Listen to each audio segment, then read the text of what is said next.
What is up, guys? We are going to start the video off right here tonight. It's about 8 p.m. I just want to get right to it. No fluff in the intro of this one. And this is going to be the video telling you about what factors to consider before you commit to a college. So the last one I gave you, tips before you commit, all that kind of stuff. But now, determining factors that are going to influence your decision. What should you be looking for as a player to know if that is the right school for you? So a couple things I'll talk about throughout the video, but I'm going to go with the first one. And this is pretty important, because not that many of us are going to get to play D1 basketball. So realistically, a lot of us are going to end up at the D2, D3 level where they don't give all full scholarships. So obviously, depending on your sport, with basketball, they're a little more lenient. There's more scholarships to give out. But if you're going to play softball or volleyball or another sport, D2, D3, even D1, your entire team's not going to have full scholarships. So you got to think about which school is going to give you the most money and the most bang for your buck. So if you can go to a D1 school but you're only going to get $5,000, right, to play, that's low, but $5,000 or $10,000, whereas you can go to a D2 or a D3 and they're going to pay for 75% of your tuition. It's really up to you at the end of the day, but that seems like a way better deal to me. But then it also goes back to, how bad do you want to play D1?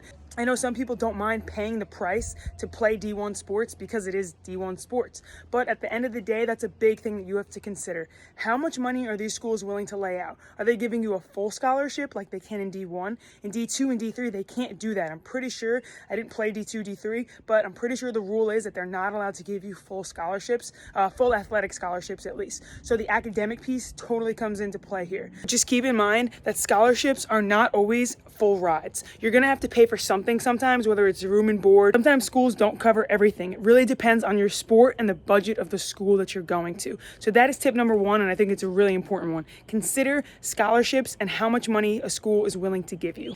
And if you're not already, make sure you subscribe to the channel and hit the thumbs up button. We'll pick up with the rest of the tips in the morning. All these horses in my car got me going fast. I just want to do the dash, put my pedal to the gas.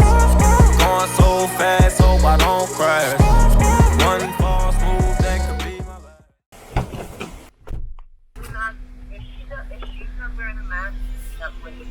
Okay. Corona, I know. I'll put my mask on. in the air. Hey. 1, 2, 3, 4. Some crazy ass kids coming knock up on your door, so let 'em in, let 'em in, let 'em in. 1, 2, 3, 4. We lit. We got the shakes here on deck.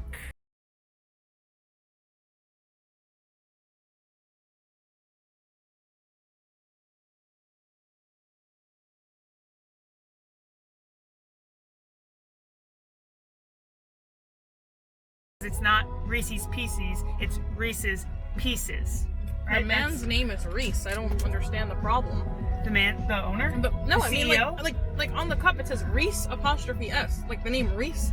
Have you ever heard of somebody named Reese? No. Yes, it's Reese's Pieces. But anyway, we got some rainbow sprinkles on there. Of course, I asked them to throw a couple of those on. I'm not wearing a turtleneck, actually. This just is my mask. You guys heard my mom on the phone before. If I don't wear a mask, she's not letting me out the house. So, but we're headed to Target. Gotta run a couple errands. Let's go do it. We're waiting on the Target line currently to get into the store. So I guess they have a max occupancy in here right now. So.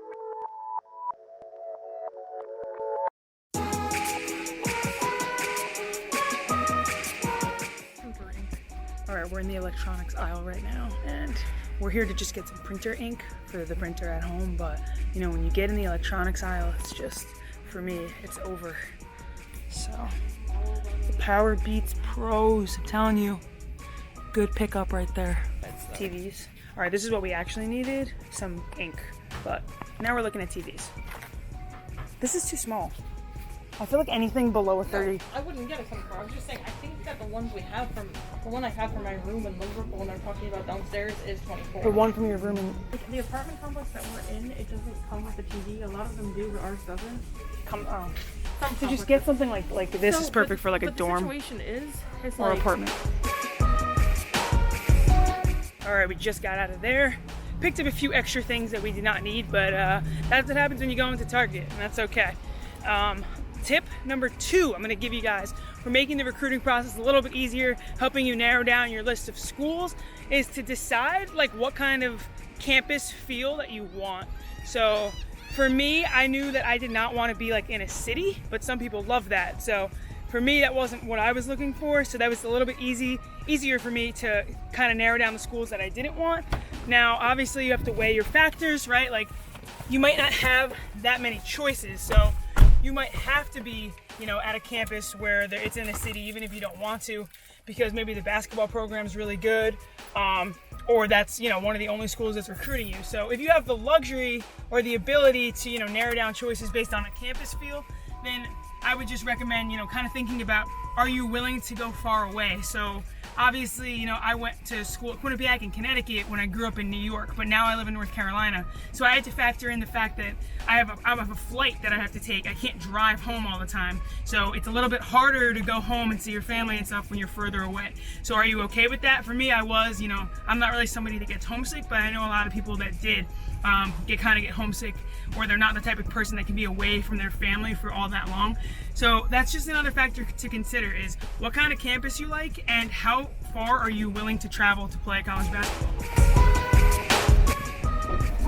All right, we just picked up some Chipotle on the way home. Headed back now, gonna chill, catch up with you guys later. All right, today's Chipotle order. Is this mine? They gave me like no food. Oh my God, I'm mad. Like nothing in this. It's lettuce, steak, cheese, rice, corn. All right, guys, it is later at night right now. It's about 9 o'clock. I'm in my usual spot at night where I sit and get all my work done. So I'm currently just watching some Arkansas. Coach Mike Neighbors, I really like this guy. He seems like a really good coach, super smart, and is just really good at speaking. He has a way of convincing me that his style of play is superior, and I've just loved watching his team play. It's exactly what he talked about in terms of playing fast. They play with pace. They want to get the ball up the floor, and they want to rim run, and they want to get to the rack. So I like his terminology. He goes racket, throw the ball across the street, up the street. So I really like listening to this guy and watching his team play. He's the real deal, and he seems super consistent in terms of his approach to the game. So I'm watching Arkansas play right now. So I just want to give a massive thank you to everyone who's followed me and seen any of the videos I've put on TikTok lately. I've had the TikTok account for like 2-3 months, but you know, I've posted but never really like gained any traction. I don't post just like hoping that I get likes and followers and stuff. Like obviously that's nice, but I post because as long as I'm helping one person learn something, or you know, just take something away from what I'm putting out there, that makes me happy. But the amount of overwhelming support, I put up a video about like 3 tips for getting recruited to play college basketball, and the post just went crazy, and I had a lot of DMs, comments and everything with a ton of questions. So definitely going to be doing a Q&A coming up soon on the YouTube. YouTube's still like my all-time favorite platform. But yeah, thank you for all the support on there. It's been crazy. And if you don't want to hear me talk for too long, then I just suggest following me on TikTok. What's up, guys? It's a couple days from the last clip that you just saw. I was swamped with like editing, and I was just trying to catch up on all the videos. So I stopped recording for a couple days so that I could catch up. But it is now Friday. It's May 1st, wow. So it's May 1st, finally in the month of May. So we talked already about, the location of the school, the distance away from home that it is for you. My next biggest tip in terms of before you decide to commit to a school is to check out their roster, right? See realistically where you fit in on that team. So if they have 4 point guards already and you're a point guard and they might really want you, if you're not a lot better than all of those point guards who are already there and who are older than you, the odds of you playing before your sophomore junior year are really slim. So if you're somebody who wants to go to a school and contribute right away, make sure you are looking at their depth chart and their roster to see how many people are technically ahead of you, right? At the end of the day, this is college basketball, so if you're better than somebody, you should be playing over them, and most of the time you will.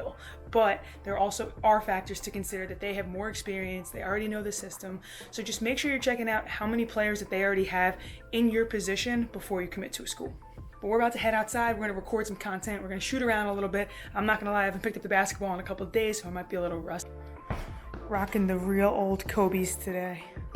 So those Kobe Bryant sneakers are from the Sweet 16. I still have them. They're all ripped up. I only wear them when I go outside, but I'm going to be keeping those shoes forever. Definitely. All right, guys, today's move, we're going to be talking about the cross jab.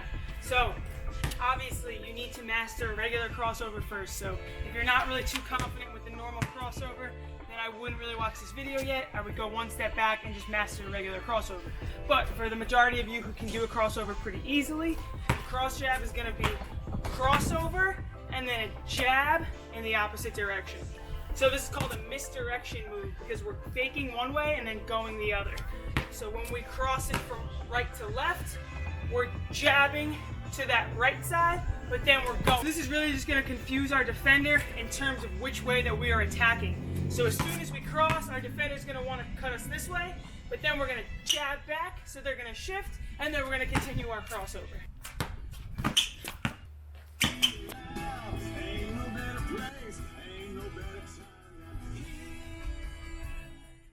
All right, we just stopped over at a local coffee place in Curry Beach. So I got myself a little iced coffee, and now we are at the dog park with Charlie over here. So they just opened the parks back up.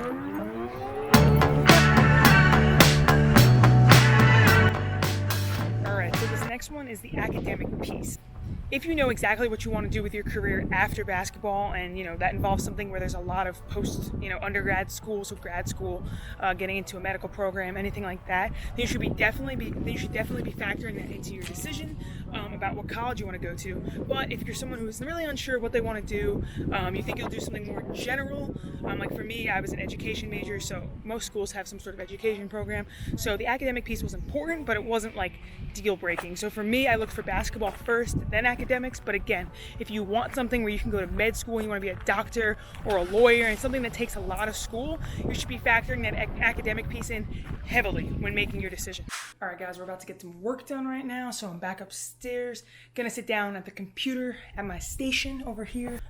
Gonna sit over there for about 2 hours, get some work done. I have a voiceover video that I want to do about reading screens, so that will be up on YouTube soon. Went through, found a bunch of really good clips that show exactly what you should do, how to do it when you're reading screens, what reads you should be making, and I want to take the time to voice over that video so that it's even more clear. I think that's a really, really good video if you're a high school player to get ahead of the curve and learn how to read screens before you get to the college game.